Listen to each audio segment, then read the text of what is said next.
When the Buddha is talking about what and how he learned from Lumpur when he was a young monk, the qualities that he will talk about again and again is sila, or virtue, and samadhi, the right view, as a quality that allows us to grow in our practice.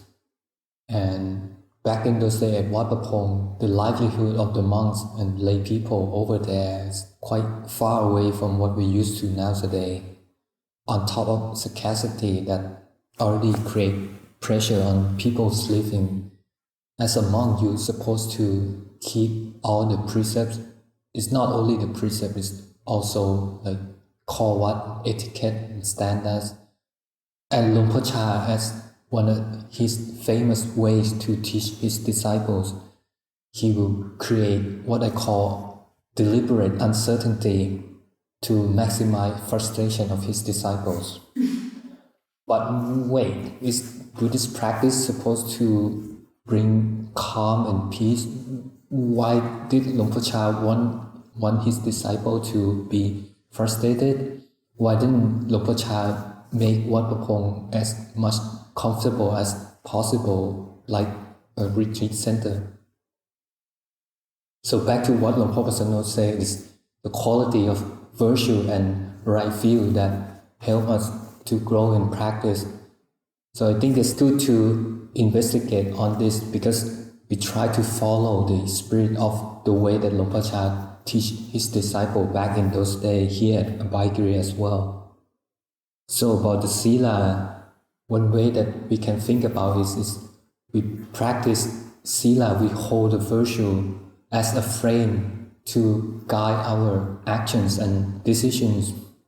And there will be, from time to time that what we want doesn't align with the code of conduct that we hold. But instead of compromising our virtue, compromising our sila, we choose to go against the grain, we choose to go inward and contemplate on our volition and its causes underneath the surface. And this can expand to whenever we don't get what we want, like maybe it's come from national causes like scarcity, there's not enough ice cream for everybody today, or it's come from other people, it's come from weather, or even you make a determination, you want to efface your defilements. That too, that you can reflect on instead of like sneaking away around, you stand still and feel the friction and investigate what creates that friction. And this when the right views come into play. As we believe, as we trust in the Buddha's teaching that the cause of suffering is craving. It's not about the weather, it's not about the food, it's not about other people, it's not about the government, it's not about politicians, it's not about the monastery, it's not about the abbot. But it's our own craving that is the ultimate cause of suffering. So we stop blaming others and look inward. And another way that we can think about right view is it is to understand the law of karma. The mechanism of your action is resolved in the mind.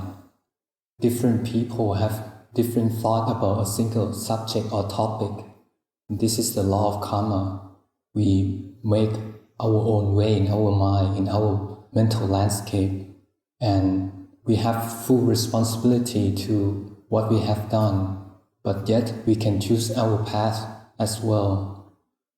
So this is what the Buddha regards to the way of Lumpur Cha's teaching, and I think it might be helpful for us to investigate on that, on how one can regard to any frustration that come up in our practice as well. So I offer this as a moral reflection.